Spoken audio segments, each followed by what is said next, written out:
GCash, kung po pwede bang magamit dito sa Europe ng Czech Republic, ay ang remittance kung paano kami nagpapadala sa Pinas. Sa ngayon, ang isishare ko naman sa inyo, ito ay request ng isa sa atin subscriber tungkol sa GCash, kung po pwede bang magamit dito sa Europe ng Czech Republic. Pangalawa ay ang remittance kung paano kami nagpapadala sa Pinas. So, unahin muna natin ang tungkol sa GCash. Yes po, nagagamit po ang GCash dito sa Czech Republic. Kaso hindi ko siya mai-recommenda dahil ako mismo ay minsan nawawalan din dyan sa GCash ang pera. At may limit siya kung magkano lang ang pwede padala sa isang araw dyan. Tsaka napakahirap pagkatiwala mo dyan yung pinaghirapan mo ng isang buwan. At maraming reklamo dyan sa mga nawawala ng pera. Pero at the end of the day, kayo pa rin ang mausunod dahil pera nyo naman yan. At para naman sa akin, okay lang siya magpadala ng 2,000 hanggang 5,000. Maximum 10,000.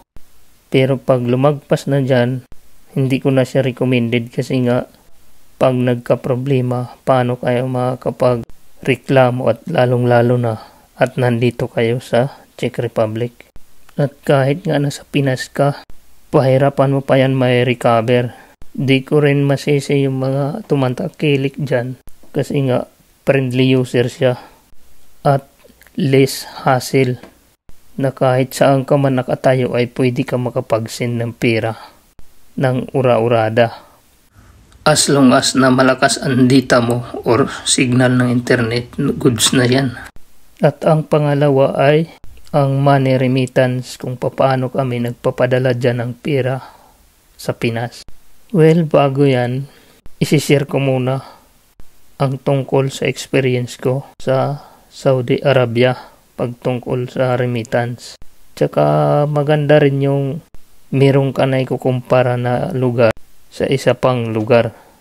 Gaya na lang nitong Czech Republic at ako ay galing ng Saudi.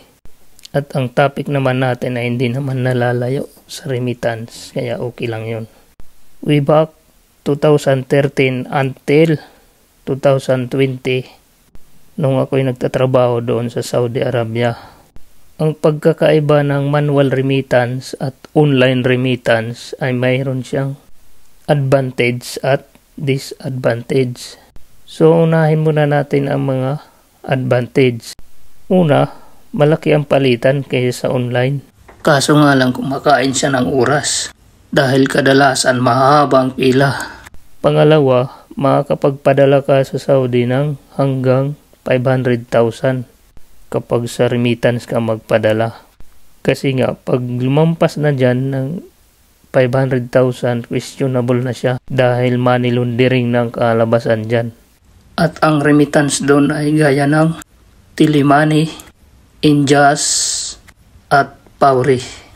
At kailan lang naman yan nagkaroon ng online remittance sa Saudi Arabia. At ito ang STCP apps year 2019 siguro, kung hindi ako nagkakamali. Pero ni minsan di ko sinubukan magpadala dyan dahil unang-una mababa ang palitan. Tsaka hindi pa siya subok dahil bago pa lang. At kabaliktaran naman nung ako mapunta dito sa Czech Republic. Dahil ako, pagdating ko dito ay ang una kong inaalam kung paano sila nagpapadala ng pera papunta sa Pinas. Iwan ko lang sa iba. Kung pareho man tayo, paki-comment na lang sa baba. At inalam ko kung meron ba dito mga agency ng money remittance papuntang Pilipinas. Kung meron man nakakaalam at meron dito money remittance agency at ang location ko ay dito sa Brno ng Czech Republic, maaari nyo na lang i-comment sa comment section at nang malaman ko rin at ng ating mga manunood at lalong-lalo na sa mga bagong dating at paparating pa lang dito. At ito na nga, mula nang dumating ako dito, ay ang ginagamit naming money remittance ay through online sa pamamagitan ng Wise apps. At kung paano ito magagamit, ay kailangan mo mag-registered sa kanilang website na www.wise.com. At para hindi na kayo mahirapan, ilalagay ko na rin yung aking Wise referral code sa may description box para ma-redirect kayo doon sa pagre-registered sa kanilang registration form.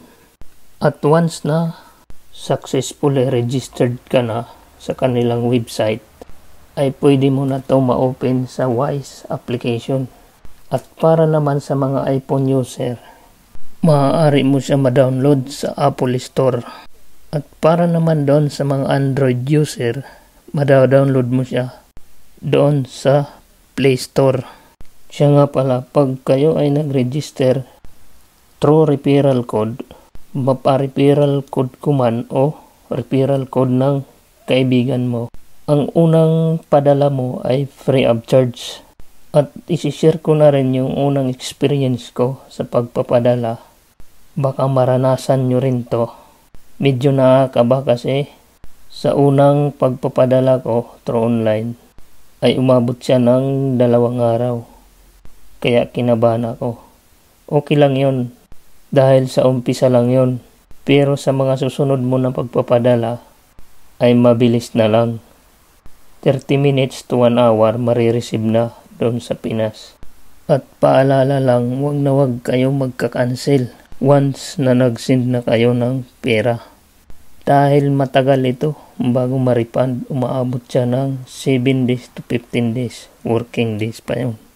Dahil ganyan na nangyari sa akin. Sa sobrang inip ko bakit 2 araw na hindi pa dumarating. Kaya kinancel ko. Instead na mapadali, ang nangyari, tumagal lalo.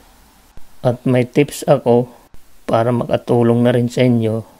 During sa pagre-register nyo, dapat taasan nyo na yung limit ng padala nyo.